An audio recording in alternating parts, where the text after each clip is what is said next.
Books transform lives. They are bridges from your current self to your best self. And who better to show you the way to the top than those already there?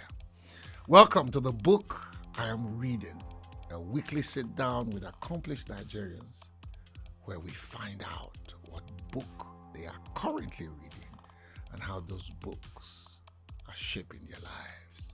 My name is Richard Mufedamijo, and I am your host. My friend today is Debola Williams. He's a media entrepreneur and the group CEO of Red for Africa. Debola, or Debola Lagos. Welcome to the book I'm reading. I need to do this, please. Yes. Okay. Yes. You remember what year did you give me this cap? Probably 2019. 2019. We were riding in the car. You gave me two. Yes. Was it your Umuahia? I think we were riding the. Yes, I think We're so. in When we Umuahia. went to. Yes, yeah, that's it. Yes. We had gone to speak And we're at in the the car church, on the yes. way back or going. Yes, Yes. and it suits you. Yeah, Everything suits you. You just treasure wouldn't it. let us young boys try. No, we have that- entered the gym. We have tried everything. We just keep. Okay. Easy for us. There's no rest. Okay, so first things first. I mean, you just had the wedding of the century, not year of the century. So congratulations on that. Thank you, sir. Yeah, how's that treating you? There's a word the Yorubas. Uh-huh. I'm married to one, so there's something that Yorubas say. So I don't know if I can say it on radio, but it's something akin to. Hey, how are you now? You fatter now, with marriage, Okay, So okay. how is it going? It's good. And I think I'm grateful to God that there's a few things that I was worried about that people say in marriage, like, oh, you're going to get bigger, you're going to eat late at night, your wife is going to force you to eat, you're going to do. I thank God that that's not the kind of woman I married. Okay, good. Yes. Good. When after we got married in March, I hadn't been going to the gym for a while. So he said, this is not how you married me. You have You used to. to send me thirst traps every morning. Where are they? I said, okay, so I entered the gym again. And I went Good. back. So we've been fortunate to eat almost the same thing. I like to eat my salads and my salmon and all of that. But it's good. It's good. We're grateful. Good. On our honeymoon, we just got back and it's been fantastic. Good. And here I am worrying you. So let's dive into it. Let's go. What book are you reading now, and who wrote it, and why are you reading, or why have you read the book? When I was invited on the show, I told Auntie Kadere, I said, well, the book I'm reading now is my book, How to Win the Elections in Africa. She said, no, you cannot come and talk about your own book. You must be reading another book. I said, okay, well, last year I managed to read Good to Great, a book that I've been meaning to read. Truly, had been forcing me to read that book for such a long time. I managed to read most of it. It was so much that I actually read it in two ways. Because I was saying to her that, my reading habit had become really poor. And many people are struggling with that at the moment. And so what I did last year was I got the audio version of the book and I had the physical version of the book, because what happens is when I'm reading, I get distracted. I want to do, my mind is working. I want to pick my phone. I want to do many things at the same time. So the audio version and reading it just locks me in. And that's how I was able to get through most of the book last year. So for anyone who's struggling to read, that's what I did. But I'm still able to once in a while pull up a novel. And I grew up on novels. In actual fact, the very best lessons I learned in my life came from novels. And you'll be shocked to hear that when I was in, I think, primary 5, and I was about 8 or thereabout, I picked up Meals and Bones. And on my early GSS years, most of the books I read were actually Meals and Bones. I don't know why I never got into that. You Well, maybe never I was did? no, I never ever I did. picked up my grandmother's copies. She had a ton of them. And then she had the Ikebe Super Oh, and Super Story, and I read all of them. Which was why when they were doing Toy Tomato Fijabi, I knew everything that would happen because it had happened in the magazine. So my family had gone through a tough time, where we would seemingly lost quite a lot of things and all the luxuries that gave us exposure. Because in life, it's education in the school, but it's also education from experiences. The books were the way I traveled around the world. That was how I knew about Greece and Athens and love. You were Peter Pan. And all of it. Through those books, I was Peter Pan. Yes. And then I moved on to James Patterson, John Grisham, Frederick Forsyth. He wrote complex books about Vietnam and war and bombs. Yeah. I was so young, soaking all of this. Daniel Steele, Did you ever do Ludlum? Robert Ludlum. Yeah, Yes, I read it. You know, if you read John Grisham, you must read Ludlum because it's almost the same. Yeah, and that's how I got into watching films on law, you know, and things like that. So books have actually shaped my life, you know. And do you know where I read the most? Where? In In the the plane? In the loo. Oh, yeah. In the loo. So I used to wait when I was younger for everyone to go. Then I would go and sit down there for like 2 hours until I start having cramps or whatever, hings and pains. Yes. Before I thought I was alone in that. Oh, no. There's actually a research that shows that many men spend a lot of time in the loo. What happens now is that it's no longer books. It's our phone we're looking at. And just a quiet time. Well, I learned from Shoyinka that one of the best ways, because when I've always been a fan of his, and when I had unfettered access to him many years ago, I used to just want to know everything about him that he does. And he says that there is no place that he visits frequently or that he in his house that there are no books. So that's how he can read 6, 7, 8, 10 books at the same time. So my wife, sometimes she looks at me now and says, I can't believe that you will just be walking through this house. You're not reading. You're not reading. Look at you. You know, because I could be reading minimum 6 books. I used to be able to do 2, and I used to be able to read a book in like a week, or I would just stay there. My daughter does 400 pages every Sunday. It's amazing how you can discipline yourself. But back to this book, Good to Greatness, right? There's a phrase that I like, the hedgehog effect. Yeah. Talk to me about this. I think that's probably maybe the 5th or so lesson in the book, or 4th lesson in the book. And it basically talks about identifying 3 key things that are important to your business. 1, your passion. What are you passionate about? And you know, oftentimes we speak about passion and people always think, oh, you know, it's motivation. But passion is fuel that keeps you going on the days where it's tough and keeps you thinking bigger even when things are going well. If not, you will stop. So that passion is fuel. And it wants you to identify, what am I good at? Because you see, when what you're good at meets your passion, you are unstoppable. That's right. And then when you now pick the 3rd piece, which is your economic engine, what is it that would bring me money? If your passion... Salmon on the table, not bacon anymore. You're in the spirit. So if your passion meets what you're good at, and that same thing also brings you money, then you're definitely going to be a successful person. Because while you're doing what you enjoy, your fuel, your passion, it's also what you're best at. And that attracts people to pay you, because there are certain principles in life. And one of the things I like to talk about is networking. So I'm just going to do a quick divergence for about 2 minutes, where people network, but they fail to let their network realize what they are good at. And your network is not your net worth if it cannot bring you money. And if you're fortunate and what you're good at is your passion, then you're just enjoying yourself. But guess what? They can now pay you. And so you're not making money just for having fun, like a man named RMD. Oh, man. Hallelujah. I love that man. This reminds me of you know, part of the work you do with your statecraft, right? And leadership, and even with what Good to Greatness talks about now. Let's look at the work you do in getting people elected. Good, you're writing a book now. How do you respond to, say, our present government, with all the criticisms, you know, leveled at the government and insecurity? How does that work with you right now? How do you respond to having helped in electing the present leadership? How do you respond to all the things that are going on? It's we're in an interesting place as a nation, but you know, it's not a version of it that we haven't been before. And one of the interesting things that I said to many of my friends when there was victory in 2015 is that the victory of 2015 was not about the man that was elected. It wasn't. The victory of 2015 was that a people chose to stand up against a government they believed was bad. And that the people removed a monopoly of government for 16 years. And that the people, for the first time in the history of Nigeria, removed an incumbent president.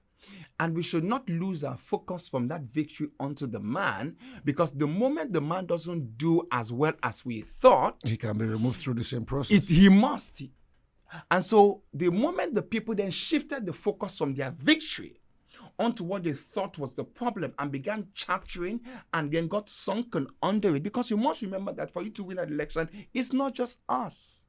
It's a big system. Of course. And I say it all the time when people give me all kinds of accolades. I say, listen, we're just a tiny part of what it means to win an election. Our work is great.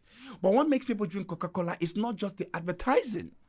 There is a lot of work, distribution, the content creation, the brand promise that you must keep for people to be able to buy Coca-Cola. And so I think we're going to send a bill to Coca-Cola after. Well, It's okay. They are my people, so it's fine. But I did say to them, that we must keep the focus on the power of the people. And that's what I kept trying to do.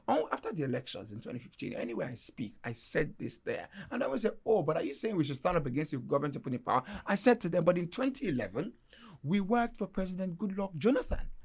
And the reason why in 2015 we worked for President Muhammadu Buhari was because we believed that was where we were supposed to go in terms of the current information at hand, particularly because of the people he had surrounding him. I see a correlation there. I spoke to Bovi, and he read the book of how you can sell to Nigerians. So that is that kind of book. I'm waiting to see that book. People must realize and read that. In looking you in your personal journey, in Red for Africa, for instance, how has this book, shaped how you guys grow your company? It's been great. There's one important thing we do in Red, which is the flywheel. We must keep our eyes on our flywheel, the things that make us important, the things that make our work important, the things that attract customers, the things that keep them, and the things we need to do for both. And so there is something called the flywheel that every business person listening to me now, you must go and Google flywheel, see samples, and design your own flywheel. You must design your flywheel to touch, what attracts people to you, what keeps them, and what also makes your company be able to serve them. Those three things. And then you must now look under all your expressions, all your products in the company, and identify how do they serve the flywheel. Any product that's not serving your flywheel, you now do another thing from the book, which is discipline. Brutal discipline. You cut it off. It's tough. It's emotionally attached to you. But one of the things that the book teaches is brutal confrontation of your honest situation. You must be able to assess and say, you know what? We don't need this anymore. We need to make that change. And that's also something about constantly understanding the times. The book also speaks about technology as an accelerator. So yes, you need optimized technology, but one of the things to learn with technology is that you must always pay attention to the tools of the time. There was a time where if you needed to get your word out, it was about television. Now, Don Jazz is a moving TV. Even I myself, as Debola Lagos, am a moving television. People want to be on my platforms. People want to be on Chude's platforms for them to get the audience that they're looking for.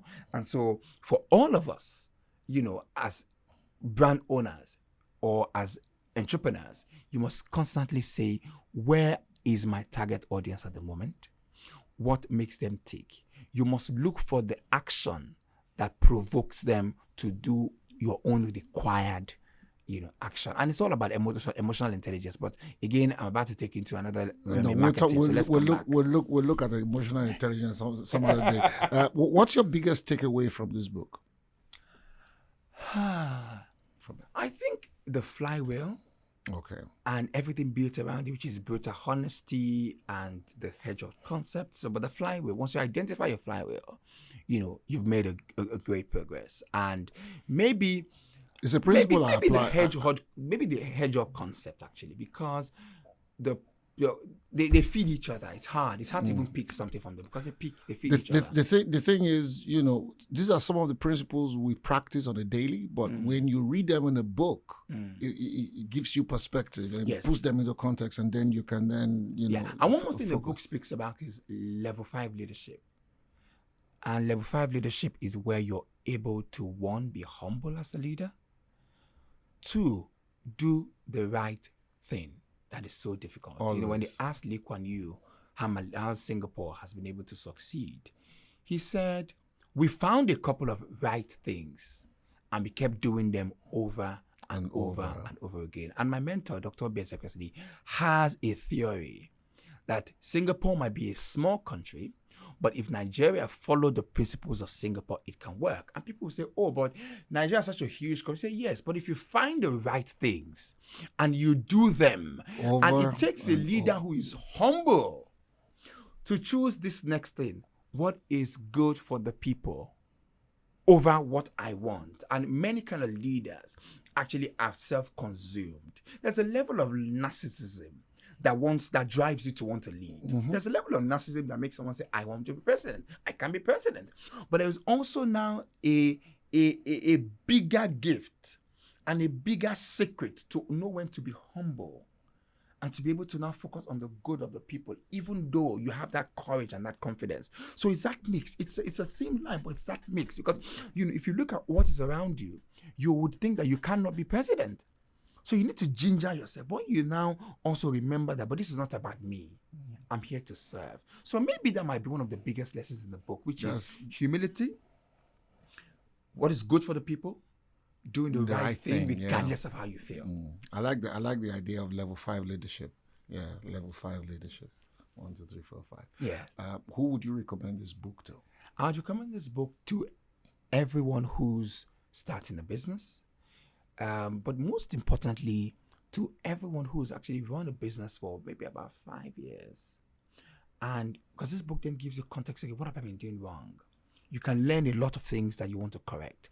Everyone who's looking to innovate in their business, to move from good to great. That's why I said 5 years. If you're starting out, it's great to know these things. But if you're in there, you've run this business, you can now be able to contextualize. It's how you go do your master's after you have worked for a bit. That's right. There's a bit of context. You can do your PhD after you have worked a bit. There's more meat to it. I still feel like I need to do the Harvard Business 1 year, the executive program for 1 year. There are just so many It's my bucket list. 20 years ago, this book was written, and it's still so relevant. Do you think in our corporate space that we probably don't read enough, or we don't apply some of these principles that should turn most of our corporations to great? Level 5 leadership, humility to do the things. Regardless. I agree. But I will hold brief a little for them, which is leaders in our country also think. First of all, Nigeria is dynamic. It's an interesting environment, and so people are thinking to themselves, "But this was how I got here. I got here being bullish. I got here, focusing on this network, focusing on this. Why do I need to listen to this book that is not in my context?" But what they don't realize is that if you now add the book to what you already had, it might, But truth is, there are many successful business people who don't follow all of these books.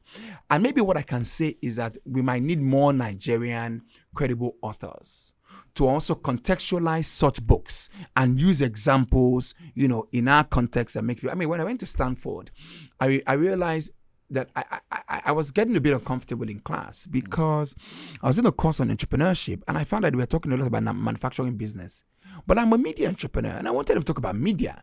It took me 2 years after to realize that actually the reason they were using manufacturing is that manufacturing is one of the standard procedure businesses sector where things are measured, things are done strictly according to process. If you don't follow this process, this will not work, that will not work. So they were trying to teach us that we need to bring processes, systems, and standards in anything we're doing. That's right. So it wasn't about the Yes. Yeah. So it's not about the flexibility of the industry I work in.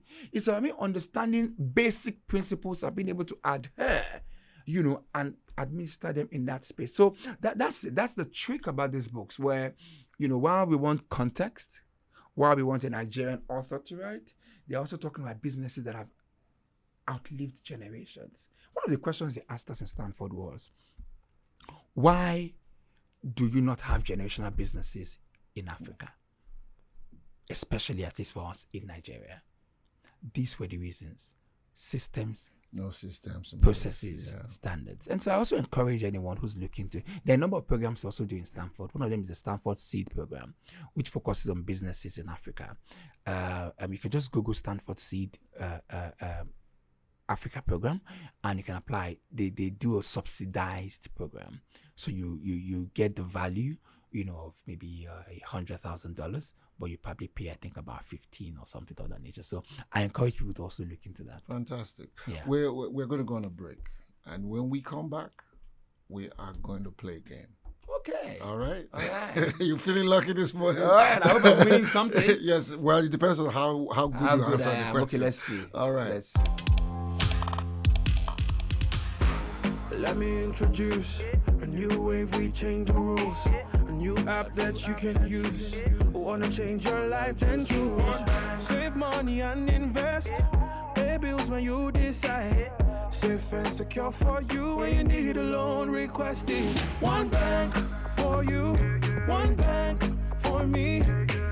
So chill and enjoy the ride. Stop the current account on it. One bank. One Bank by Sterling. Open a current account and start transacting. So welcome back to the book I am reading now on 95.3 FM Radio Now. My name is Richard Mofedamijo, and still with me is Debola Lagos. Yes, sir. All right, so you're up for the game? Let's do it. Okay, so first question, and I'm going to give you options. Okay. You won't find the answers there. Don't worry. What country has the largest banking system in the world? Now, A, United States of America, B, Switzerland, and C, China. Oh, goodness God. So you're tempted to think it's the United States. So because you're tempted to think it's the United States, maybe they will not be the ones. Now, Switzerland, is known for their banks. But China has the size. So this is quite a tough one. Are you tempted to think too that size has something to do with it? So I'm going to go for Switzerland. Okay. Even though the size of China, kind of makes me, but I'm going to go for Switzerland. Okay. Would you like to call a friend? Is that your final answer? I can call Bobby. If I have to call a friend, Bobby is the one I'll call.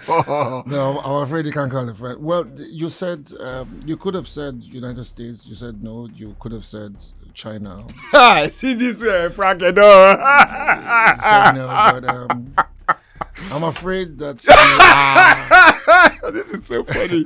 You are wrong. Oh, shit. Size really has something to do with it. So the answer indeed is China. It's China, you see. Okay, so you still have a chance to get the second question, and you will have gotten something really big. So China's banking system. What happened? Question 2. China's banking system is worth how much? A. I don't know. A. No, that's what you have. I mean, come on. This is red for Africa. $40 trillion. That is A. B.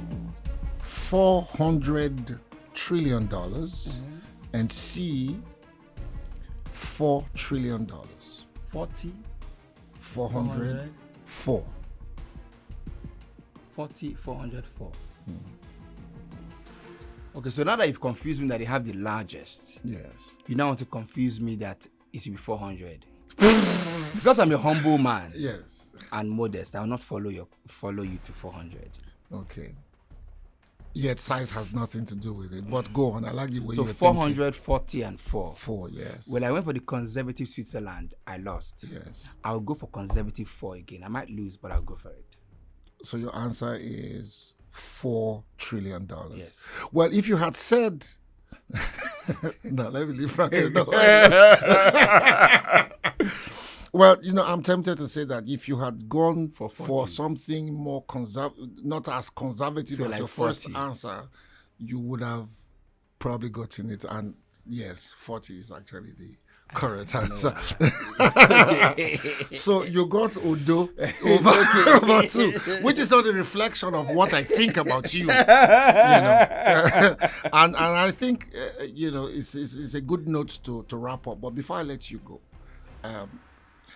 it would be remiss of me not to ask you, What next? Okay, but wait. Before we answer, this is paining me because I thought that I should have got to that answer right. Okay, the 4 I trillion. want to phone a friend. No, you can't, unfortunately. Actually, I was going for 4. I don't know why I went for 4. Yeah, it's okay. It's Yeah, I okay. was going for 40. Sometimes you lose only to I was going for reassess your strategy. And Okay. So Where what should next? we go? What next? Yes. What next? Or is it too early to ask? One of the things that we learned early in our business surgeon. Is he speaking like a politician? Does it sound like that to you already? Okay, but it's all right. You know, 2 things. One is that we've always learned that our lives are an assignment, and so we're called to purpose. So for everything that myself and Chude and all our associates have done over time is we see a problem and we try to solve it. And it continues like that. And so if I find the next assignment in a problem that I think I'm suited to solve, you know, but at the moment, you know, what we're doing is keeping us busy. And so we are, you know, running our communication consultancy, our full media service under Red for Africa, you know, where we help clients clarify their message, build perception capital that they use in expanding their business and growing their business. So marketing comes, influencer marketing, TV, radio, put them in the papers and all of that. But most importantly, tell the story. We're doing the governance communication, which is statecraft, you know, also helping government, you know, tell their story.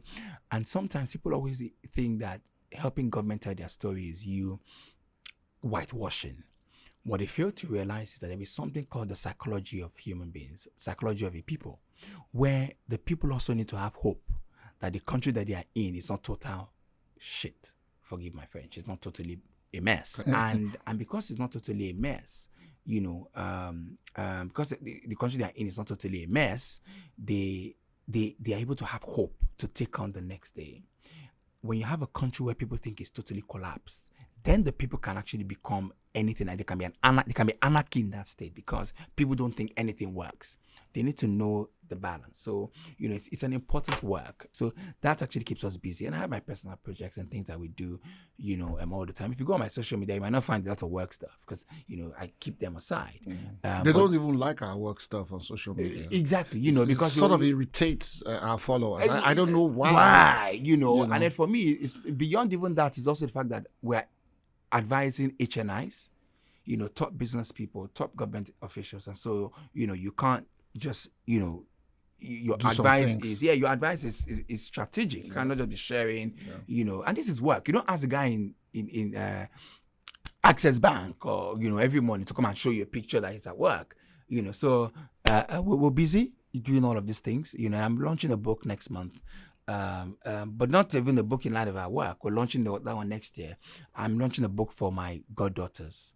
A book I wrote as a gift to my goddaughters that I then decided to launch and give for free to girls around Africa on the International Girl Child Day on October 11. Oh, fantastic.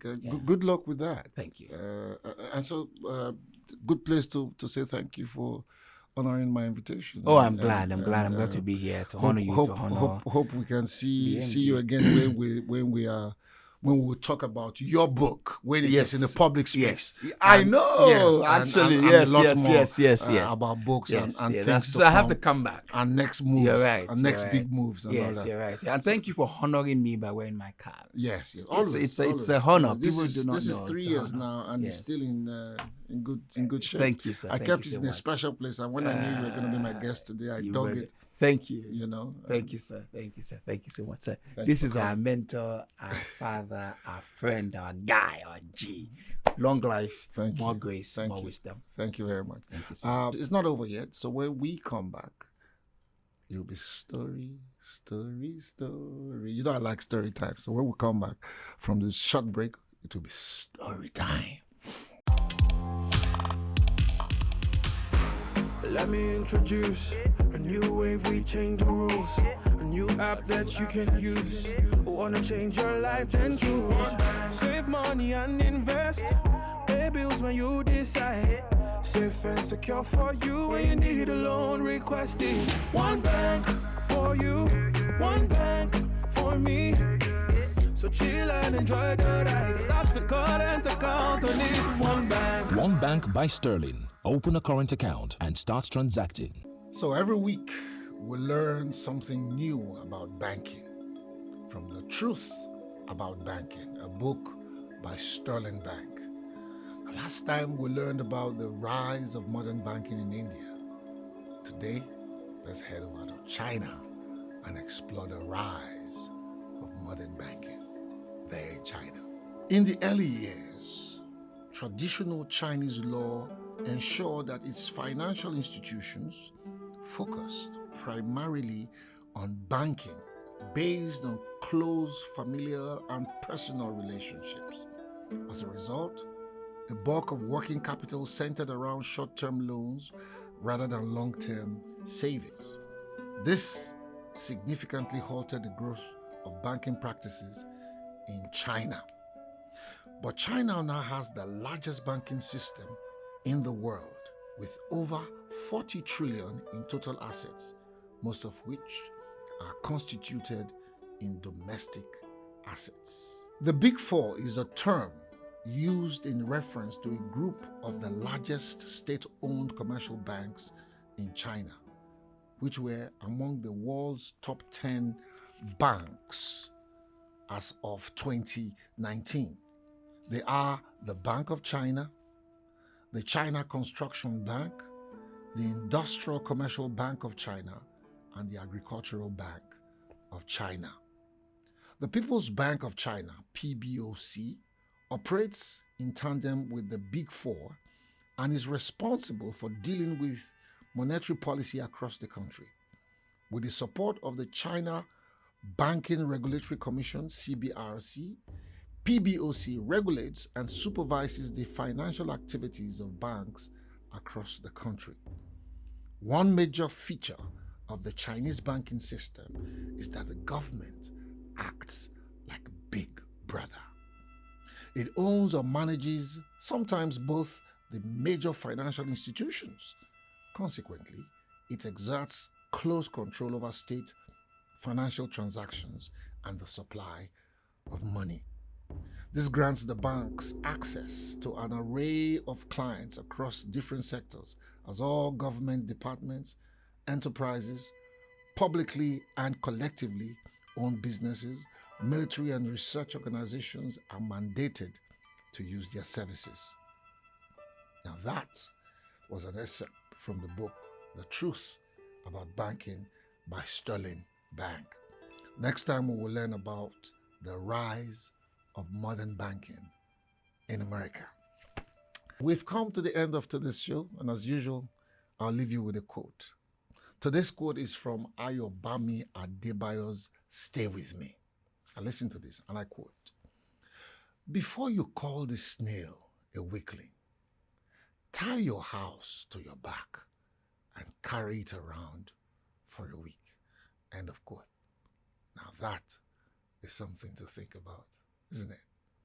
Before we go, make sure to subscribe to our YouTube channel, Radio Now Studios, and text TBIR to 0809 6822 595 on WhatsApp to join our book club. My name is Richard Mofedamijo, and today you and I spoke with the media entrepreneur at Debola Williams, or Debola Lagos like his fans call him, who is currently reading Good to Great by Jim Collins. What book is next? We'll find out on the next episode of The Book I'm Reading. See you next time.